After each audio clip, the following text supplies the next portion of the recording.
Social media काहीचं म्हणणं आहे, सोशल मीडियावर बोलल्यानं काय होणार? गावातले प्रश्न सुटणार आहेत का? किंवा लोक ऐकतील का? लोक ऐकतील किंवा नाही ऐकतील हे प्रश्न पुढचा झाला. जोपर्यंत गुलामाला गुलामीची जाणीव होत नाही तोपर्यंत तो त्याविषयी लढणार नाही. जसे हे शब्द आहेत तसेच काही गोष्टी जोपर्यंत आपल्या लक्षात येत नाहीत तोपर्यंत त्या गोष्टीबद्दल आपण बोलू शकत नाही. सध्याचं कंडिशन तेच झालेलं आहे. गावोगावचे प्रत्येक नेता म्हणतो आमच्या गावचा विकास आहे, त्या गावचा विकास आहे. जर गावची कंडिशन त्यांनी जर सोशल मीडियावर पाहिली तर ते बोलू शकणार नाहीत, कारण त्यांना माहीत आहे सत्य कंडिशन काय आहे. प्रत्येकजण आता समजा जिंतूरच्या तालुक्या ठिकाणी जर म्हणलं माझं गाव असं आहे, ते ऐकणार काय पाहत नसतो तुमचं गाव कसं आहे. पण जेव्हा सोशल मीडियावर एखादा व्हिडिओ पाहायला जातो त्यावेळेस तो पुढचा माणूस म्हणतो याचं गाव तर आपण पाहिलेलं आहे कसं आहे. त्यामुळे जोपर्यंत समाजाला ह्या गोष्टीची जाणीव होत नाही आपण कुठंतरी चुकलोत, आपण चुकीच्या व्यक्तीला मतदान टाकले, आपण जे व्यक्ती निवडला त्याला गावच्या प्रश्नाबद्दल काहीही संबंध नाही, त्याला गावातल्या शाळाची संबंध नाही, त्याला गावाच्या दवाखान्याची संबंध नाही, किंवा त्याला गावाच्या नळाच्या येणाऱ्या पाण्याचा संबंध नाही, किंवा गावातील चिखलाचा संबंध नाही, कारण तो गावात राहतच नाही. फक्त तो पद घेण्यासाठी गावात येतो, दारू मटण पैसा वाटतो आणि पद घेऊन बाजूला होतो.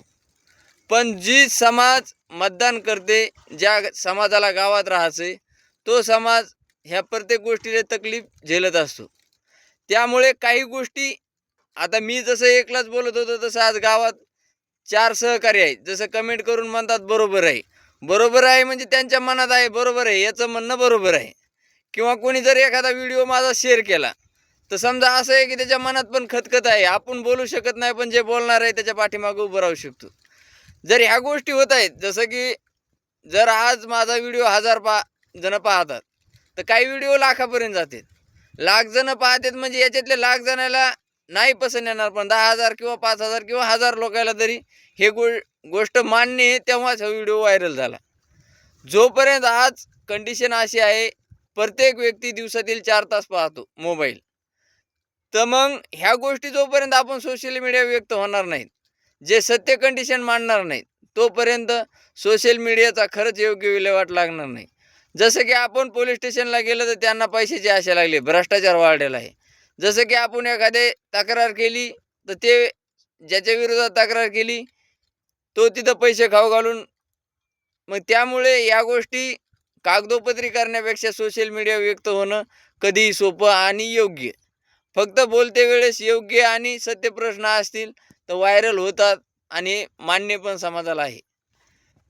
त्यामुळे मी स्वतः व्यक्त होण्याचा प्रयत्न करतो आणि जे व्यक्त होतात मी त्यांना शेअर पण करतो. त्यामुळे प्रत्येक व्यक्तीने गावातील कंडिशन मांडण्याचा प्रयत्न करावा, कारण मी जिथपर्यंत फिरलो तिथं प्रत्येक गाव आमच्या जिल्ह्यातील तालुक्यातील बरेच गाव असे आहेत, जवळपास 90-95% जे आमच्या गावाच्या तुलनेतच आहेत. प्रत्येक गावची हेच हाल आहेत. त्यामुळे ह्या गोष्टी प्रत्येक व्यक्तीने व्यक्त होणे गरजेचे आहे, कारण समाजातील प्रत्येक व्यक्ती सोशल मीडियावर आहे, त्यामुळे व्यक्त होणे गरजेचे आहे.